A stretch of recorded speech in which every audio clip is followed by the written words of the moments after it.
talking about Egypt or Jordan, whether you're talking about the Arab states, whether you're talking about Europe, I don't really know what Russia and China are doing, but yeah, America and Israel are kind of like the ones leading this genocide.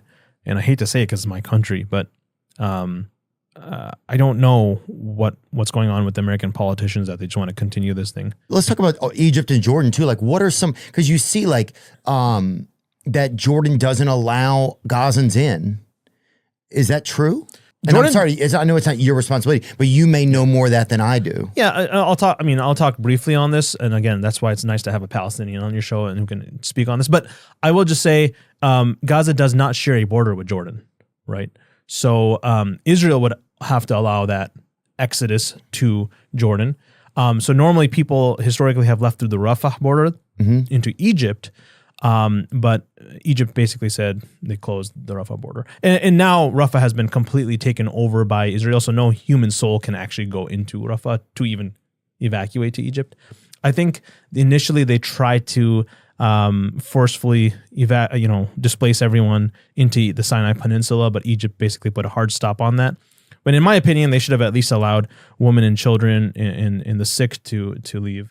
Well, let's see what Perplexity has to say here. Egypt did not allow people to leave Gaza primarily because the Rafah border crossing, the only exit from Gaza not controlled by Israel, was closed on the Palestinian side after Israel seized it during the 2024 Rafah offensive. Egypt also cited concerns about the security and the need for proper procedures before allowing crossings, stating that any movements, including those of foreign delegations or activists, need prior approval due to the volatile situation.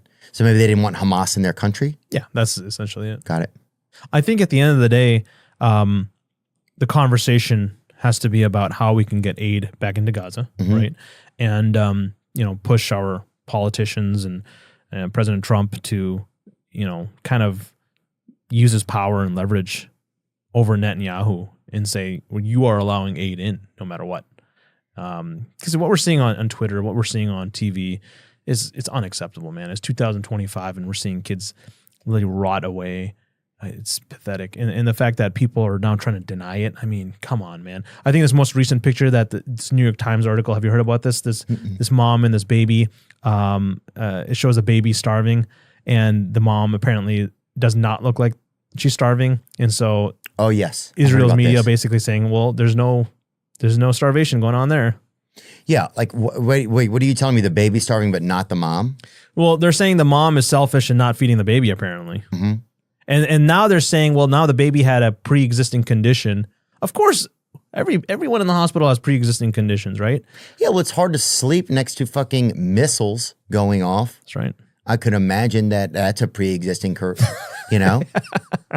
I mean, I wet the bed just because I would get an ass whooping every now and then, dude. I cannot even imagine trying to wet the bed when you haven't had a cup of water in a fucking month. That's right. So I don't understand. I just do not understand. It's like you're taught your whole life, this is how to do things. This is when G.I. Joe type shit. This is when your country helps out. And then you're watching this. It's almost like you're being forced to watch it. Like the algorithm it's all this stuff. And then it's like, but you can't feel this way about it, or that's not right, or this has been, it's just like, it's bizarre, man. Well, I think you deserve a lot of credit for talking about this. I think a lot of people are scared to talk about it. I was initially scared to talk about it at work, but then I was like, you know what? This is a medically related